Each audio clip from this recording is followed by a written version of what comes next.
Les perruches ont l'habitude de se rassembler en dortoir pour passer la nuit. Et pendant très longtemps, il y a eu 2 dortoirs en toute l'Île-de-France, un à Roissy et l'autre à Orly. Et donc elles se sont établies là pour l'Île-de-France, c'est dans les années 90, mais enfin, il y en a aussi beaucoup à Londres, Bruxelles, Amsterdam.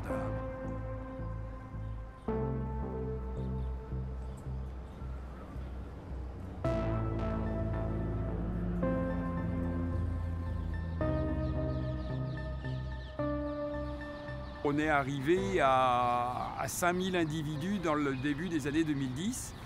Donc avec une croissance exponentielle énorme, c'était quasiment une croissance de 25% annuelle. L'effectif de 10 000 individus me semble plus de l'ordre du minimum. En tout cas, c'est un ordre de grandeur, quoi.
Alors les perruches à collier, en fait, je pensais que c'était une caisse qui s'était ouverte à Orly ou Roissy. J'entendais parfois cette histoire-là, une cargaison, parce qu'en fait, on les a fait venir par millions pour les zoos ou les particuliers qui veulent avoir un oiseau d'ornement.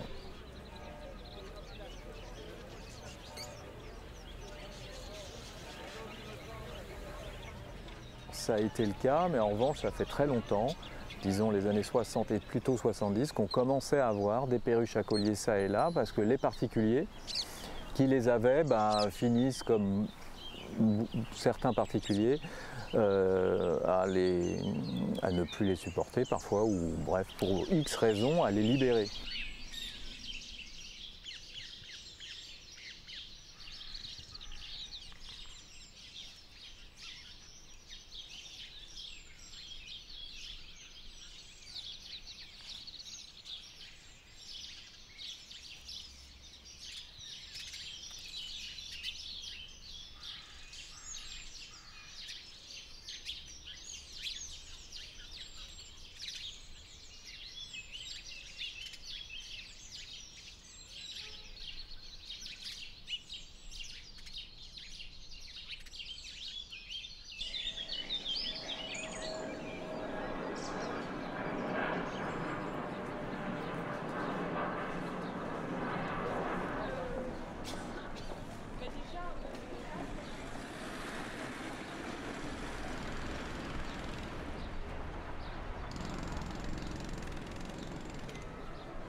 Alors la perruche à collier, c'est une espèce largement répandue dans le monde tropical, en gros dans toute l'Afrique sahélienne et vers l'est en Asie jusqu'en Inde, dans le nord de l'Inde. Elle monte, elle monte jusque dans le pied de l'Himalaya. Alors bon, c'est 1500 mètres d'altitude dans l'Himalaya, bon, il fait encore assez chaud, mais enfin c'est quand même déjà la preuve qu'elle peut résister à un climat un peu frais, quoi.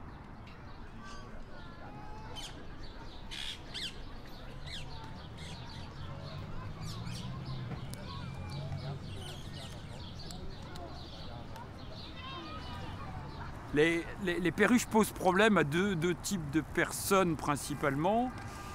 Les gens qui habitent à côté des dortoirs, parce qu'effectivement les dortoirs c'est 1000 à 2000 individus potentiellement.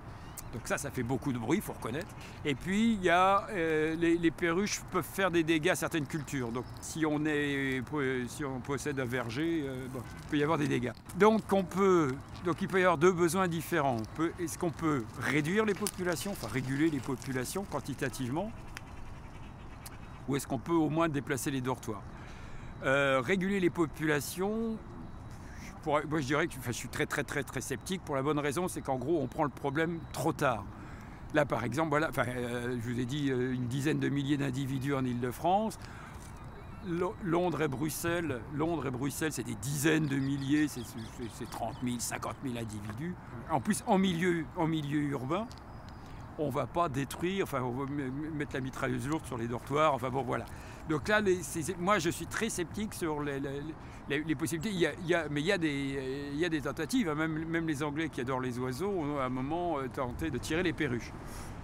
Ça peut être efficace, mais c'est un effet ponctuel, quoi.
La perruche à collier, c'est ce qu'on appelle un cavicole secondaire, c'est-à-dire qu'elle se reproduit, elle niche dans des cavités qui sont déjà creusées. Elle peut à la rigueur, si c'est un peu tendre, elle peut un peu les élargir, mais il faut qu'elle... Donc soit c'est une cavité naturelle dans les nœuds, par exemple, d'arbres, les cicatrices de branches cassées, ou alors, principalement, les anciennes loges de pivers, de piquet-pêche.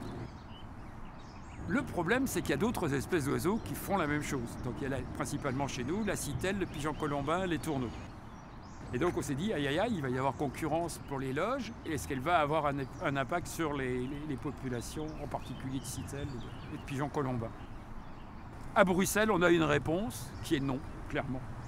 Puisque alors, pour expliquer pourquoi, c'était là à Bruxelles, après la phase d'expansion exponentielle, ça a plafonné. De toute façon, ça n'existe pas des animaux qui... Les populations continuent exponentiellement tout le temps. Donc là, ils ont atteint le niveau, un plateau, même une légère baisse, et ils ont pu faire le bilan. Et sur toute cette période-là, les citelles se portent bien, les pigeons colombins aussi. Et si les étourneaux se portent mal, c'est que c'est pour d'autres raisons. La question est différente, par exemple à Séville, où ils ont des gros problèmes sur des faucons cresserellettes, parce que là, la perruche utilise aussi des trous dans les murs et ils virent les faucons cresserellettes. Et là, c'est une espèce qui est quand même assez surveillée, assez délicate, on va dire. Et puis, gros problème avec des chauves-souris arboricoles. Donc, la grande noctule. Donc là, il y a un effet catastrophique sur les populations. Donc il faut être honnête aussi, il faut dire que pour la région parisienne, on ne sait pas si les perruches ont un effet sur les populations de chauves-souris.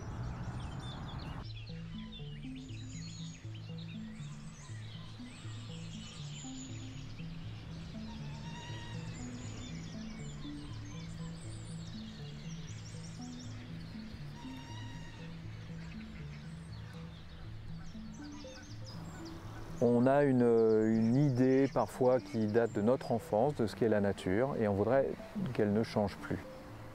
Comme elles viennent d'ailleurs, et qu'on a peur, et qu'on n'a pas envie d'elles, parce qu'on a peur de l'étranger, parce que ça va changer, etc., on ne voit que les aspects négatifs de ces espèces. Et je rappelle que même les espèces de chez nous posent des problèmes parfois. Elles peuvent être en surnombre, elles peuvent attaquer nos cultures, etc. Ce n'est pas parce qu'on est d'ailleurs qu'on est forcément mauvais. Et même si bien sûr les naturalistes se rendent compte, mais quand même on a toujours tendance à vouloir faire des études sur leurs impacts négatifs et rarement sur leurs impacts positifs. Il n'y a quasiment aucune étude sur qu'est-ce que nous apporte la perche arc-en-ciel, qu'est-ce que nous apporte l'écrevisse signale, qu'est-ce que nous apporte la perruche à collier. Et bien sûr, comme toutes les espèces, elles nous apportent des choses. Elles sont granivores par exemple, donc elles permettent de disperser des graines. C'est toujours quelque chose qu'on trouve remarquable chez les espèces. On dit ah, elles ont un rôle, elles dispersent les graines. Les perruches à collier le font également. Elles apportent de la matière organique dans le sol. Et j'ai aussi trouvé des études qui montrent que des oiseaux de chez nous apprécient de manger des perruches à collier. C'est le cas de l'épervier, la chouette-hulotte et d'autres rapaces qui vont se nourrir de cet oiseau. Donc elles permettent aussi à des espèces d'ici d'être en meilleure forme.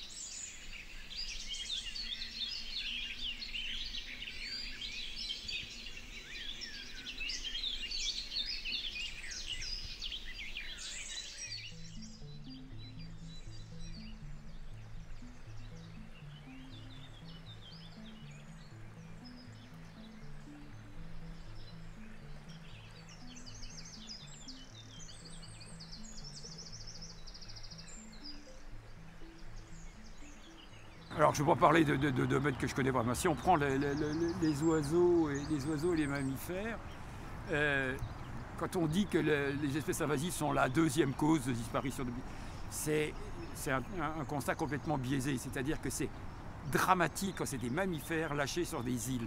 Là c'est une catastrophe. Enfin, on peut pas faire les exemples, il y en a des tonnes. Par contre, si on regarde sur le continent, en tout cas sous nos latitudes, on peut les prendre toute une par une, les espèces invasives. Alors ça peut être gênant, etc., mais il n'y a pas eu de drame. Enfin, on a annoncé l'hibernage du Canada comme devant faire fuir tous les oiseaux sur les étangs. Qui sait maintenant que le cygne, c'est une espèce exotique? On en voit dans les champs, etc. Moi, quand j'étais gamin, ça n'existait pas, les cygnes comme ça. Et puis, de toute façon, on n'y peut pas grand-chose, quoi. C'est vouloir lutter contre la mondialisation. C'est une conséquence de la mondialisation. Je pense qu'il vaut mieux, pour les espèces invasives, réfléchir aux manières de limiter les risques et parce qu'il peut y en avoir sur certains points, mais non plus pas se faire d'illusions sur on n'empêchera pas des espèces invasives de s'établir, quoi.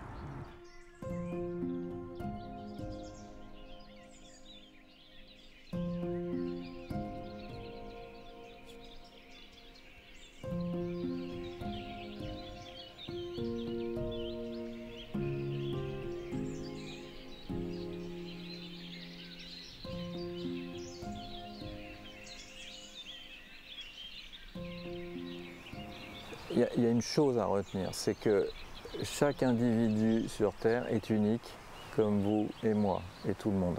On est tous uniques. Ce sont des animaux vivants. Alors en plus, les vertébrés ressentent la douleur, les émotions, etc. Donc en particulier les vertébrés, mais ça va jusqu'à plein d'autres animaux. Et en fait, c'est ça qui serait chouette de considérer, c'est qu'ils sont là, qu'est-ce qu'on fait? Dans la vie, il y a des emmerdeurs et des emmerdeuses. Avec les humains, c'est le cas, on apprend à vivre avec. Bien sûr qu'il y a quelques individus, de quelques populations, de certaines espèces, qu'elles soient d'ici ou d'ailleurs, avec qui on a des problèmes, des conflits, elles mangent nos denrées, elles risquent de créer des famines, donc évidemment, mais ce sont des populations et des individus à certains endroits. En revanche, d'aucune manière, une espèce est mauvaise intrinsèquement, ça n'existe pas. Donc de condamner toute une espèce à partir de populations ou d'individus Qu'il soit d'ici ou d'ailleurs, ça n'a pas de sens. Et du coup, qu'est-ce qu'on fait à partir de là? Comment gère-t-on? Donc c'est plutôt gérer de façon complètement locale et surtout accueillir. Qu'est-ce que ce serait que cette histoire d'apprécier des êtres vivants et pas d'autres? Ça n'a pas de sens d'un point de vue déontologique. Maintenant, notre éthique, je l'espère, et nos morales dépassent cette notion d'étranger ou de ceci ou de cela. Les êtres vivants ressentent, ont envie d'être sur Terre comme moi. On ne sait pas pourquoi on est sur Terre, on l'est. On est venu par hasard, comme ça, il n'y a pas de sens à la vie. Et tout le monde a envie de vivre sa vie. Ben, je ne fais pas aux autres ce que je n'ai pas envie qu'on me fasse. Voilà. Qu'on soit d'ici ou d'ailleurs.